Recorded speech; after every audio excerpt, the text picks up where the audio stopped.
in summary, it seems like he did stimulate the SDN back in, when was that? 58? I think 1958, yes. 58, for weeks with good effects, and then made a chemical lesion there, which is...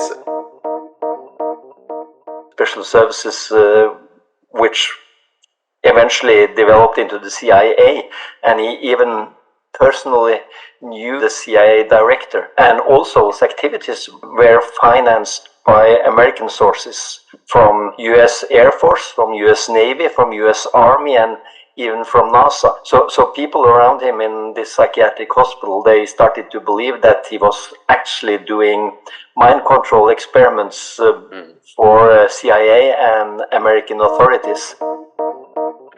In an old barn in rural Norway, a place owned by the Sem-Jacobsen family, we found 9 boxes full of films, thousands of slides. Welcome to Stimulating Brains.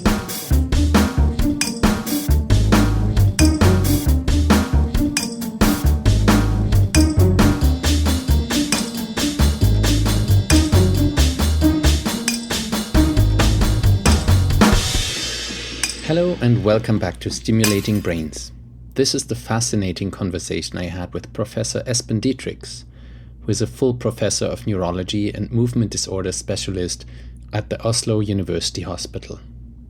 We talked about the life and work of Carl Wilhelm Sem-Jacobsen, who might be nothing less than the true inventor of subthalamic deep brain stimulation for Parkinson's disease.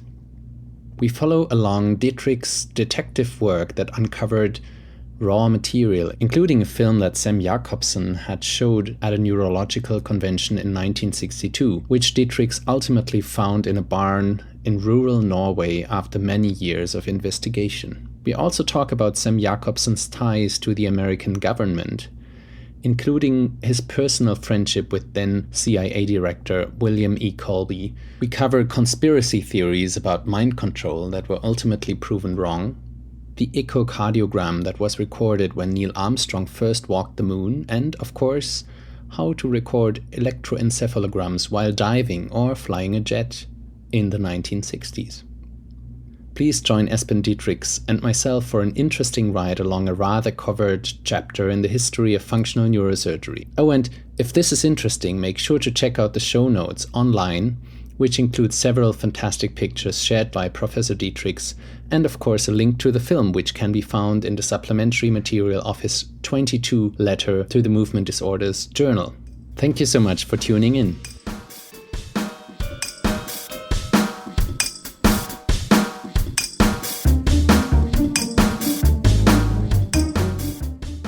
Professor Dietrichs, thank you so much for taking the time to be on the podcast. As you may know, to break the ice, before I get into science, I often ask about your free time. What do you do when not involved in research or clinical work?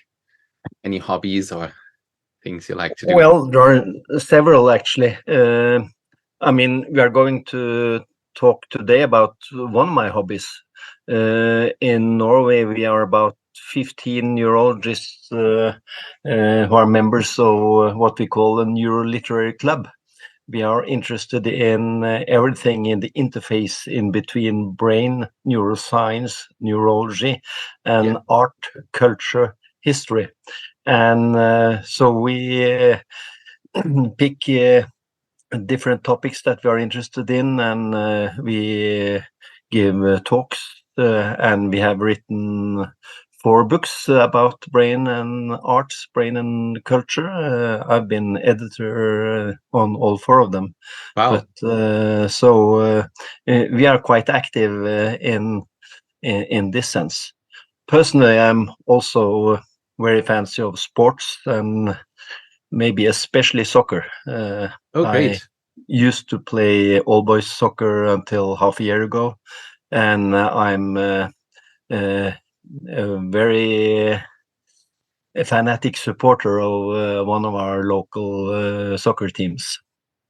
That is great. Great to hear. And on top of all that, I even do have my own model railway. Oh, wow. Oh, that's great. Love to see a picture or so. That is great. Super.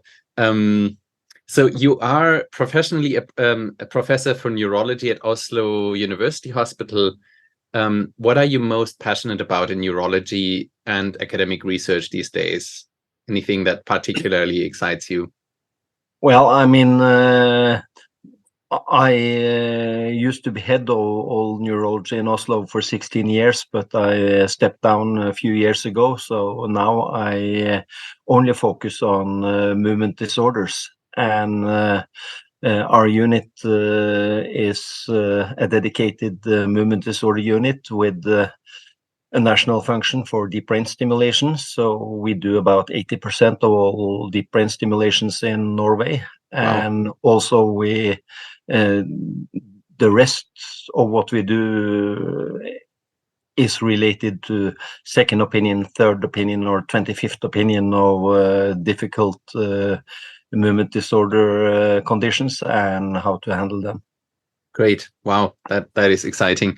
Who were key mentors in your career or turning points that you found interesting to get where you are now professionally? Well, I started already as a student doing experimental neuroscience and had two of Norway's most famous experimental neuroanatomists, Fred Wahlberg and Alf Brodal, as my mentors. And so originally I intended to stay in experimental neuroscience, but during the 1980s I decided to switch into clinical medicine, and then neurology and movement disorders were a very natural choice. That sounds great. So yeah, we wanted to focus today on not so much on you, but on your work about Carl Wilhelm Sem-Jacobsen, who lived from 1912 to 1991. And he graduated in medicine from University of Oslo in, of course, Norway in 1941. Is it possible to give us an executive summary about his life, or about maybe the beginnings of his life before we go into the details? Who was he? Yeah, I mean, he was an inventor and really had new ideas. So very shortly, I mean, he was a war hero during the Second World War. Then he was educated as a psychiatrist, but then after the war, he went to the Mayo Clinic in Rochester and also trained as a neurophysiologist. He learned to do deep brain recordings, and also they started to do some deep brain stimulation in psychiatric patients and epilepsy patients.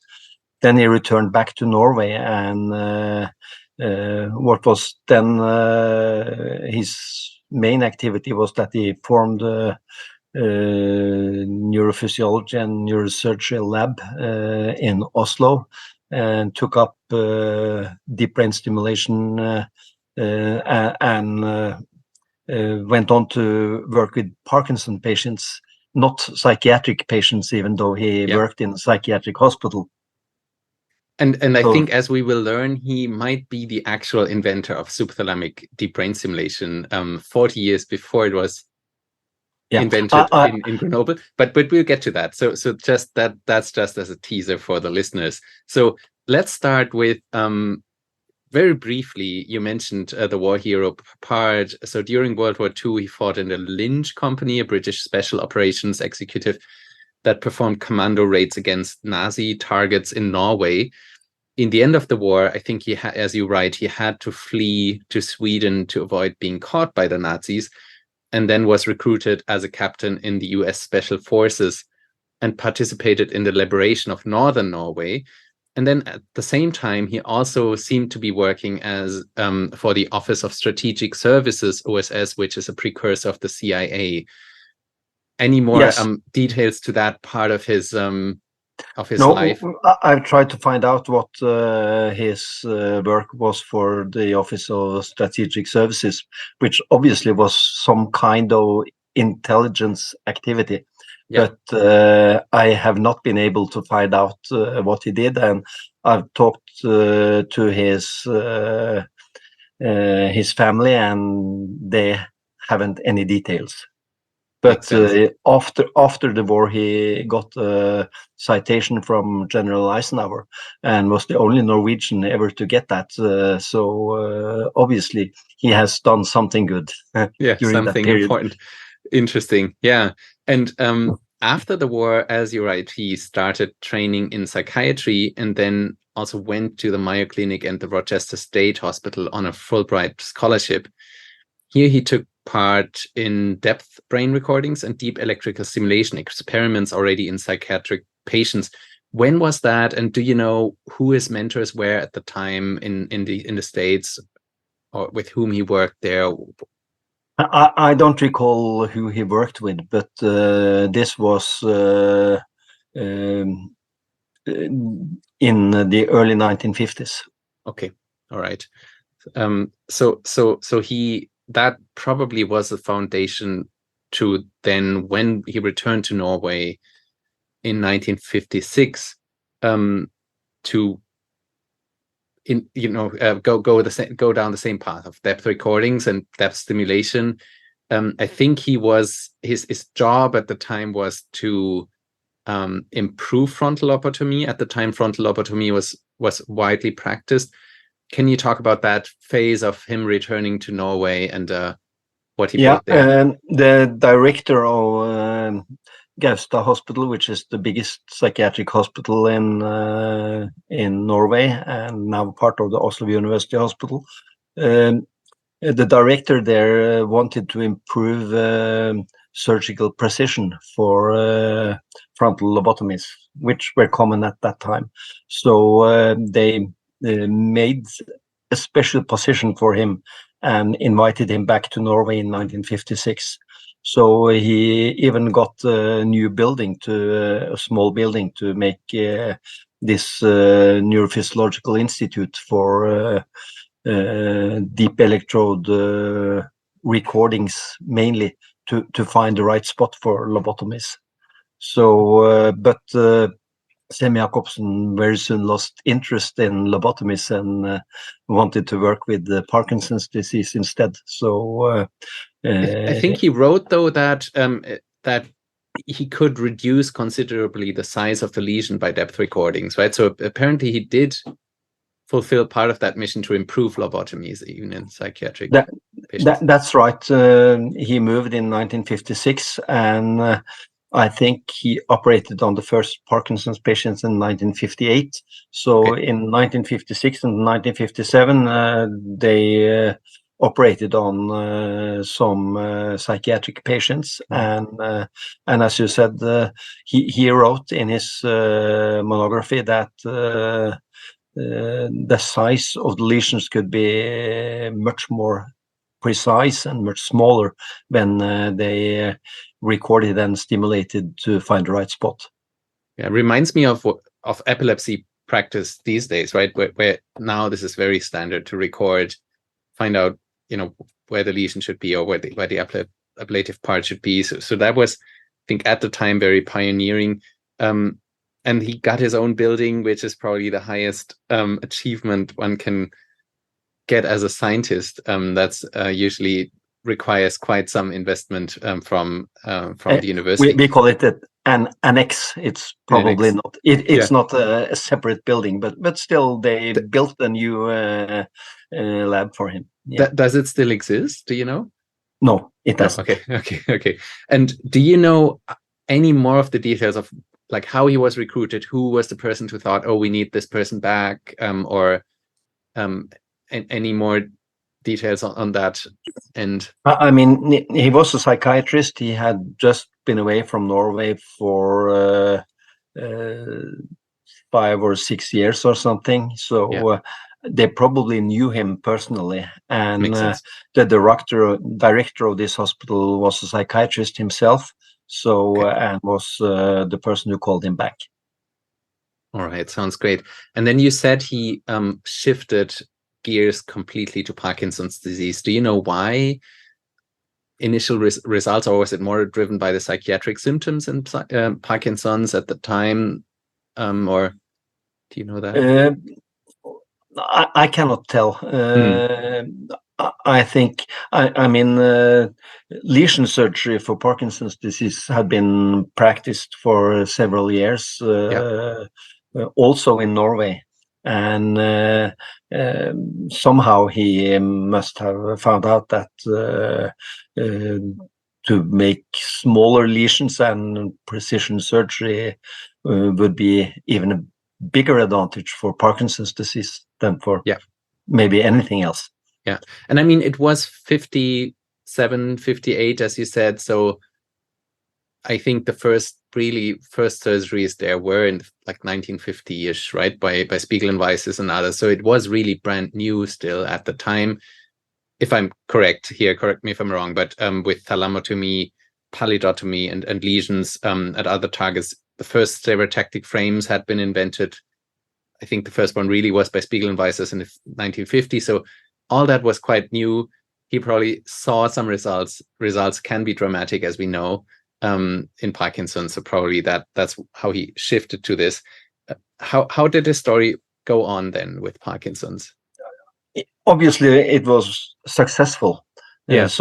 Of course, they did deep brain stimulation for some weeks in each patient, and when they, after some weeks of testing, had found out a right spot, they made a chemical lesion. So this was also meant as preparation for lesion surgery. And Sem-Jacobsen also invented his own electrodes. So they had electrodes which could be used both for recording and stimulation, and also for injection of a toxin at the end of the testing period. So they used the same electrode without a new operation to make the chemical lesion. And for instance, thalamotomists or even probably subthalamotomists at some point. That is great. I mean, big methodological advantage. Are there pictures of these electrodes, or even probably not old exemplars that you could find, or do you know how they look like? How was the toxin inserted? Yes, actually, I published a picture of the electrodes in Movement Disorders Journal a year ago. That's amazing. We can maybe link to that. And I think they injected ethyl cellulose in ethanol to make the lesion. I think key here really to re-emphasize again is that they did deep brain stimulation at that time for several weeks, as you say, right? So it must have been something like an EMU type of bed where patient was wired to externalized electrodes. Yes, we have photographs and also films showing that, yes. That's great. And then what I think is critical, as you write, is they had great effects on tremor, but and they were roughly in the region of the red nucleus and the thalamus, but they also had big effects. He used many different electrodes. I mean, he didn't use only one electrode. He used up to 5 to 8 electrodes in each patient, and with different contacts on each electrode, just as we are used to today. So he tried stimulation all over the basal ganglia and thalamus and other parts of the brain as well. So he mapped both effects of stimulation and just recordings from bigger parts of the brain. Okay, so I think in at least in the one case you could study more in depth. They were close to the thalamus, to the red nucleus. They had great effects on tremor, and you write that could be due to different things in that area, but they also had great effects on bradykinesia and rigidity. In that region, we only by now know one target where that would happen, right? Can you elaborate on that? The tremor versus... I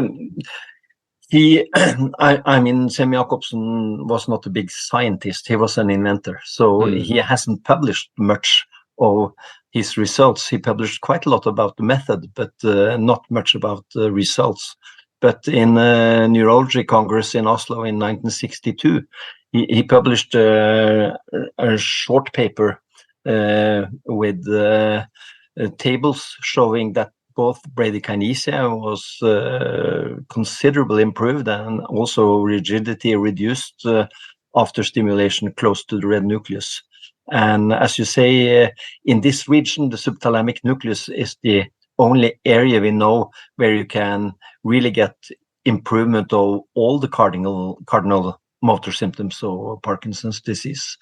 Yeah. You may in the area just below VIM thalamus in the posterior subthalamic area, you may have a slight improvement in bradykinesia, but a major improvement in bradykinesia and rigidity should be from the subthalamic nucleus, in my opinion.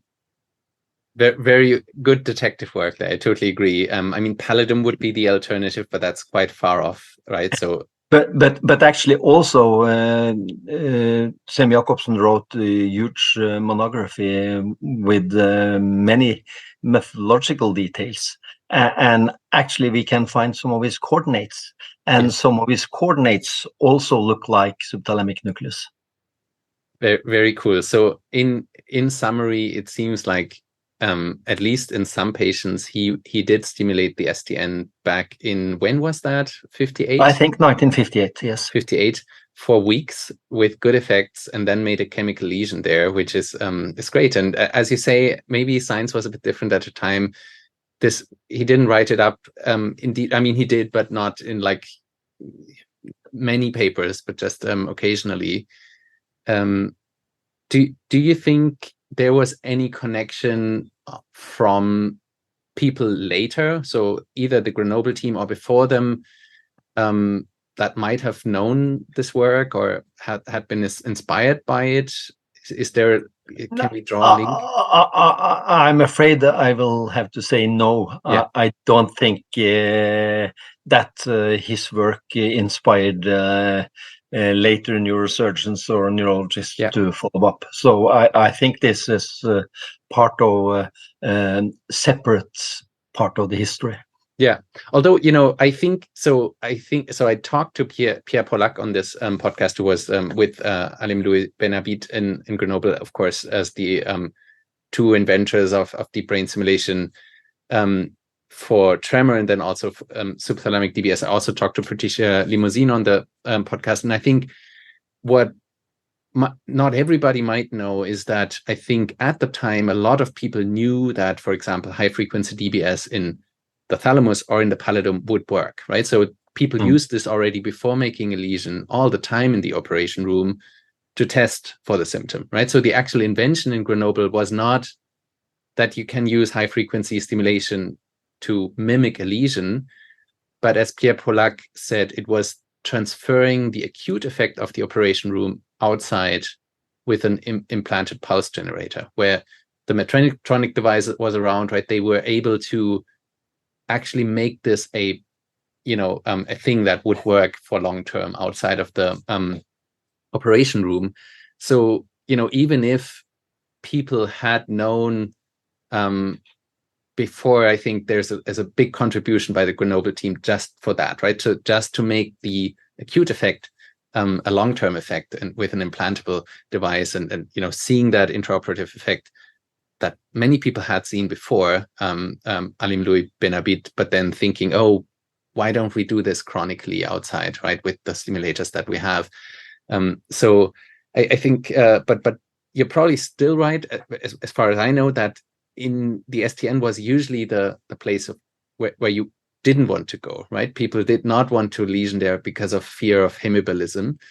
So classical subthalamotomies were not in the STN, but were below the thalamus.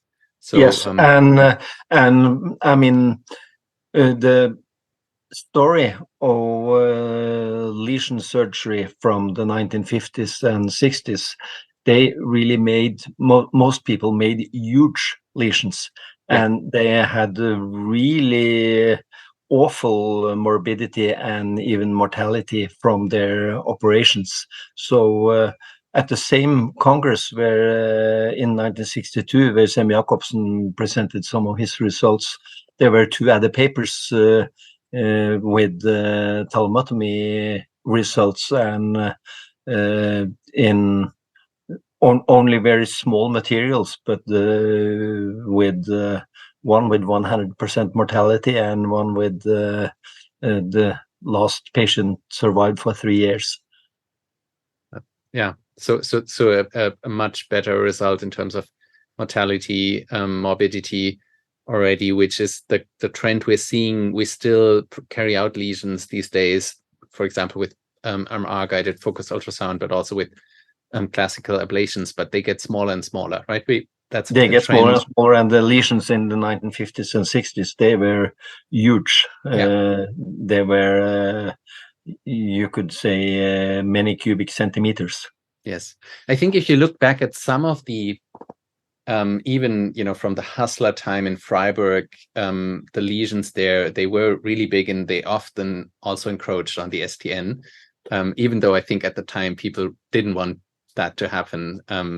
And then it took Hagai Bergman's great work, who was also here on the podcast before, to show that lesions for the STN actually play a role. But it's so interesting how convoluted this space is, right? If you zoom out, it seems like the field danced around the STN for a long time, from the 50s to the 90s. And then at some point, we actually understood that this is such a powerful spot to modulate. So I think you wrote in the neurology paper about Sem-Jacobsen that there was an eerie feeling around the experiments he was doing in this annex building. Yeah, people were a bit disturbed, and then there was an investigation later. Can you talk a bit about that? I mean, that is a long story, because he was hired to do lobotomies, which of course already in the late 1950s were a bit suspicious. And he also worked in a psychiatric hospital. He put electrodes deep into the brain of people, and also his background with of special services, which eventually developed into the CIA, and he even personally knew the CIA director. So and also his annex was financed. His activities were financed by American sources, from U.S. Air Force, from U.S. Navy, from U.S. Army, and even from NASA. And so people around him in this psychiatric hospital, they started to believe that he was actually doing mind control experiments for CIA and American authorities. And there were really rumors around him, and he was probably a bit eccentric himself, also a big inventor, but the Norwegian society wasn't clear to have a guy like that doing experiments on brains. So the rumors were really bad, and even many years later, investigative journalists tried to follow him, to haunt not only him but also his family.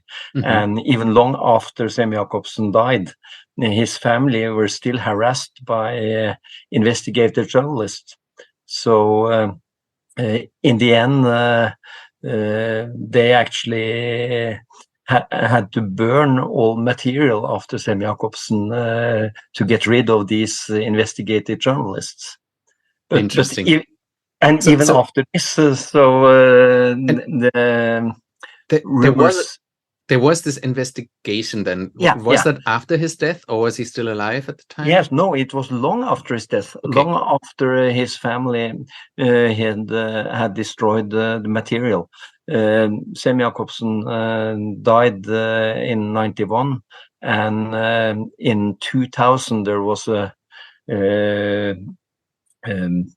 TV program on Norwegian national TV that really claimed that he had done mysterious work for CIA. So the Norwegian government appointed a hearing committee, which gave their conclusion in 2003, 12 years after Sem-Jacobsen died, where they eventually decided that nothing spooky had gone on. Yeah, I think you wrote that the conclusion was there was no evidence whatsoever for anything spooky.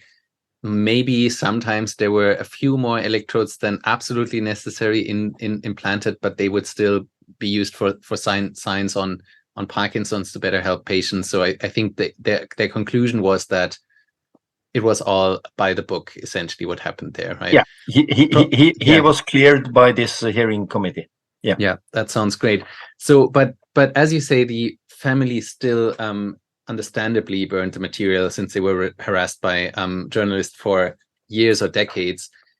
You were still interested in retrieving the films, and I think there was one film that was shown also at the 1962 convention, and you tried for years to locate the films. Can you talk about your activities? That's right. I mean, we have known for quite a number of years that he did stimulation experiments in Parkinson's disease patients. And actually, Professor Marwan Harris, who was a neurosurgeon in London, he wrote a review where he pointed out Sem-Jacobsen as probably the first ever to do deep brain stimulation in Parkinson's disease. So I talked with Marwan Harris, and after that I went through all Sem-Jacobsen's material and found this paper from 1962, which is a very short paper where he refers to a movie that he showed during this 1962 convention. And I tried to talk to many of the old people that were present in the 1962 Congress, but none of them remembered the film, and it was impossible to retrieve the film. It hadn't been published. It was not in this psychiatric hospital, not in medical museums, and it was impossible to get hold of. So I really tried anywhere it was possible in national archives and whatever to get hold of this film. And after several years, I got in touch with some members of Sem-Jacobsen's family, and they were skeptical because they thought that people from the medical society still would harass them and claim that he did unethical experiments. But I get to know some of his family members, and eventually they decided they wanted to help me to look whether there still was some material. Yeah. So we tried to search among whatever was papers and files after Sem-Jacobsen, and after some years in an old barn in rural Norway, in a place owned by the Sem-Jacobsen family, we found 9 boxes full of films and thousands of slides or dias. So we had a really huge movie and photo collection. So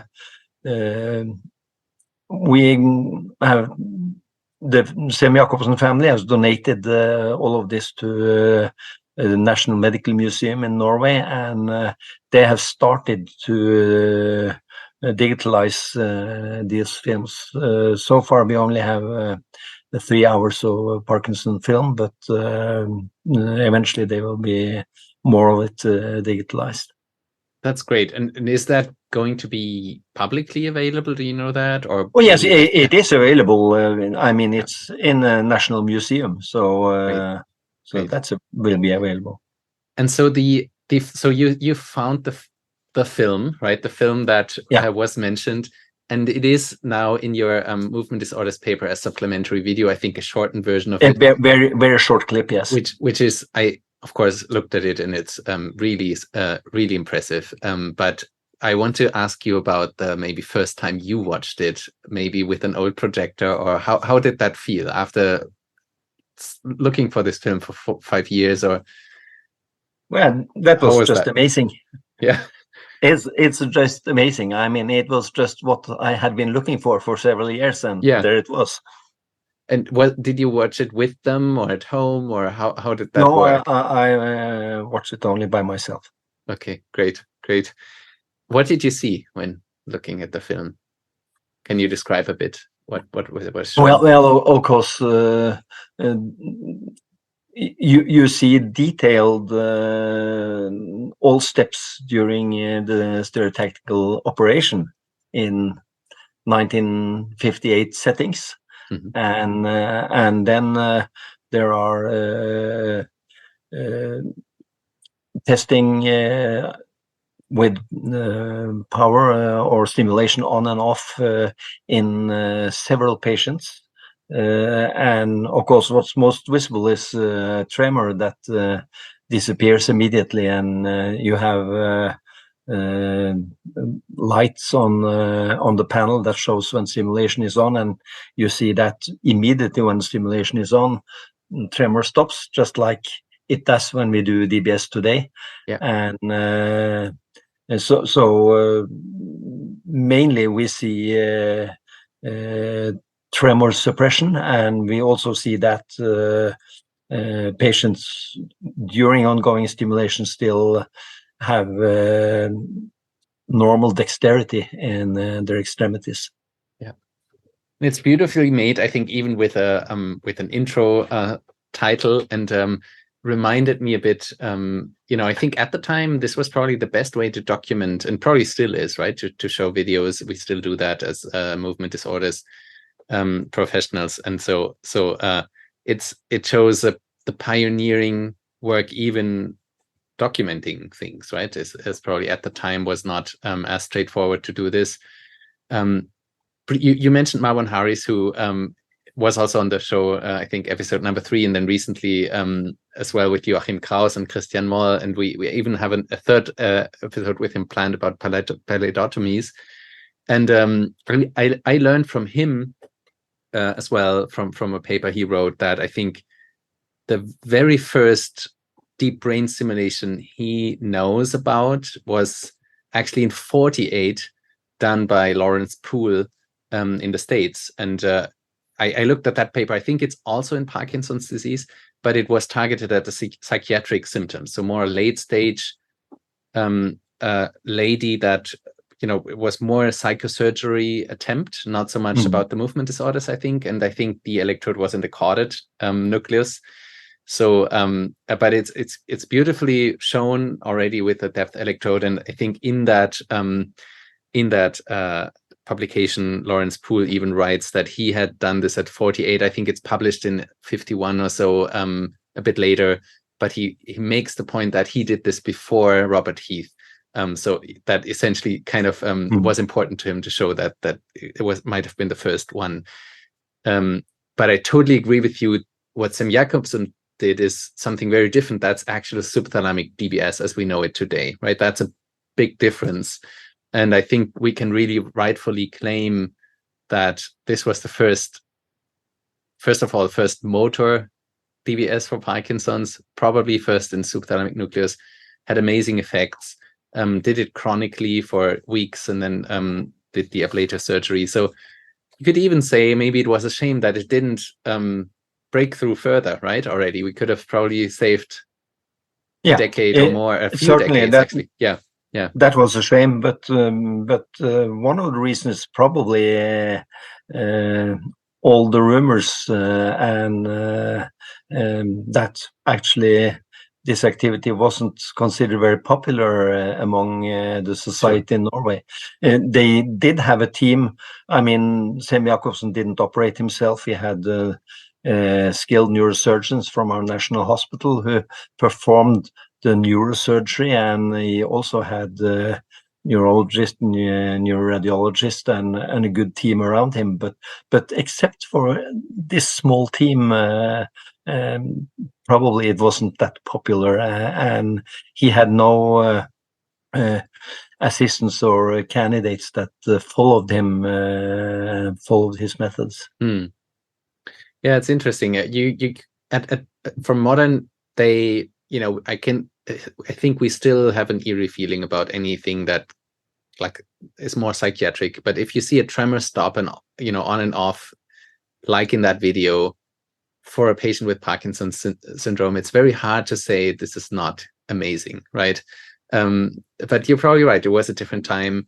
It had the whole eerie feeling around it and so on. So yeah, I mean, we should briefly mention that as you write, Sem-Jacobsen also was an inventor in other parts and had another few very cool successes. I think that's the reason why American forces and NASA supported him, exactly. Because Yes. he invented neurophysiology equipment, not alone, but he worked very close with the Danish engineer Edmund Kaiser, and together they invented the smallest EEG equipment that had ever been developed. At that time, a normal EEG machine was 2 meters high and half meter times 1 meter at the ground. But Sem-Jacobsen invented an EEG machine that was as big as 2 matchboxes or something. Yes, extremely small. Could be flown, right? His father was a jet pilot, if I remember correctly. And no, his father was a flight pioneer in Norway. Okay. So he, of course, this was his father started to fly in the late 1800s, and sure, no jets yet. Sorry, yes, makes sense. So there were no jets. Okay, but his equipment was then tested in the air, right? Yes. How? They used it was a portable system, so they used it in pilots and in divers, and that's why the American forces supported his work, and eventually it was also used by NASA first for selecting astronauts to see how they reacted to G-forces, and also eventually for the Apollo moon landing program. The astronauts even used equipment that was developed by, in part, I think, by Sem-Jacobsen to monitor both EEG and EKG on the moon. So when Neill Armstrong set his foot on the moon for the first time, he wore EKG equipment that was developed there. That's great. And I think you show even NASA donated a EKG recording from Neill Armstrong to Sem-Jacobsen. Yeah, the very EKG recording when Neill Armstrong put his foot on the moon was given by NASA and by Neill Armstrong himself to Sem-Jacobsen, and is now in a frame in one of the homes of one Sem-Jacobsen family member. And you have reproduced that in the paper, so that is available to us. Maybe we can link to that as well. So that is amazing. What a discovery. I was wondering practical details. It must have been battery driven, obviously, right? And then it did not print out the EEG, so it had to store it somehow, right? Yes, and was printed out later. They had to store it because he also invented a printer, which was about the same size as the really? at the EEG machine.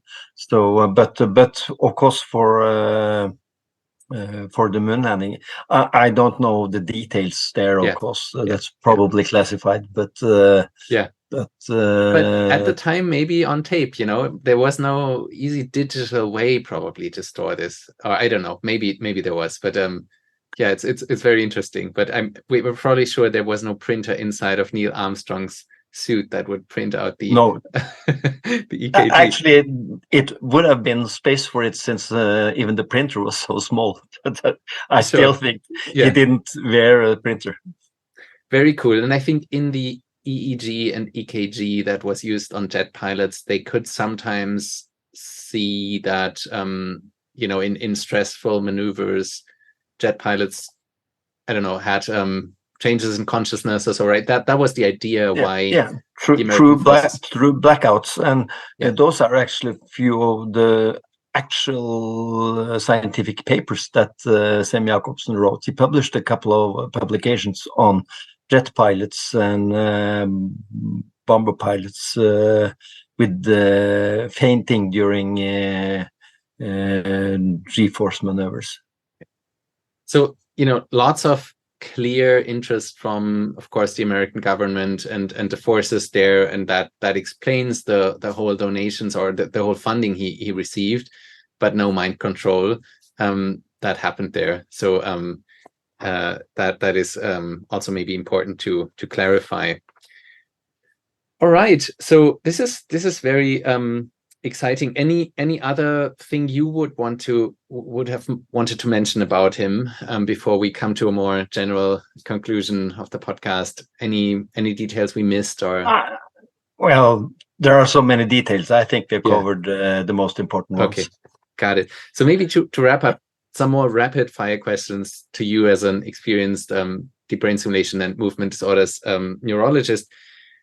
How do you think will the therapy of DBS in the future look like, or of neuromodulation in general? What do you think are next steps, or what do you dream about what we need? Well, the next steps is probably that we get better in closed loop and on-demand stimulation. What I dream about is not surgery, but drugs that can stop the progression of Parkinson's disease. Yes. And if we manage that, we don't need DBS surgery. Yes, I totally agree. I think you're totally right. A miracle drug too, with a cure, that would be great. We would probably still do it for other disorders, potentially, right, that are on the horizon, depression, maybe Alzheimer's, OCD, and so on. But it would be, of course, amazing. We still have dystonia and tremors and whatever. We still have something to do. The problem is, of course, that Parkinson's disease isn't one disease. Yes. So maybe we learn to stop or slow down 5% or 10% or even 20% of patients with Parkinson's disease. We still have a problem.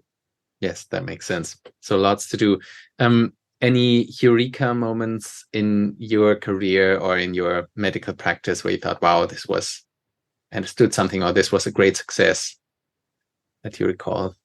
Well, personally, I mean, the greatest personal process probably was back in my experimental neuroscience days. I discovered a new direct pathway from hypothalamus to cerebellum that actually made the cover article in Science with me as the only author. So I mean, scientifically, probably that's the biggest achievement. But that is that's amazing. A very long time ago. Yeah.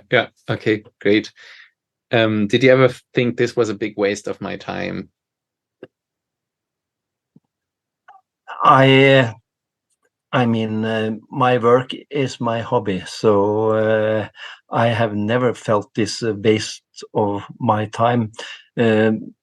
Personally, I've enjoyed it, and if I've been able to contribute slightly to better days for our patients, that's of course also good. Amazing. Any advice for young clinicians or researchers entering neuroscience, neurology, academia, neurosurgery? What would you recommend for people to focus on? Well, to do? Actually, I think it's wise even for the clinicians to have a scientific background. So I think it's important to have one leg in each, both in the clinics and in the science. At least if you will. I think it's important to be both a clinician and a scientist. Great. We talked about the future of the field. Are there currently any missed opportunities, things where you think, oh, we should be doing this, but why is nobody doing that as a field in general? Nothing that comes to my mind just now, I think. Sounds great. And then, anything you wanted to mention more broadly that we didn't cover? Probably not. You already said we covered most of the ground in Sem-Jacobsen's career, but anything you wanted to say before we conclude? No, nothing in particular. Okay, then thank you so much one more time for your time and doing this. This was, I think, a very important thing that should not be forgotten, and very interesting for us and our listeners. So, well, thank you. I really appreciate that people hear about this. I think this is a story that needs to be told. That's great. I totally agree. Yeah, great. Thank you.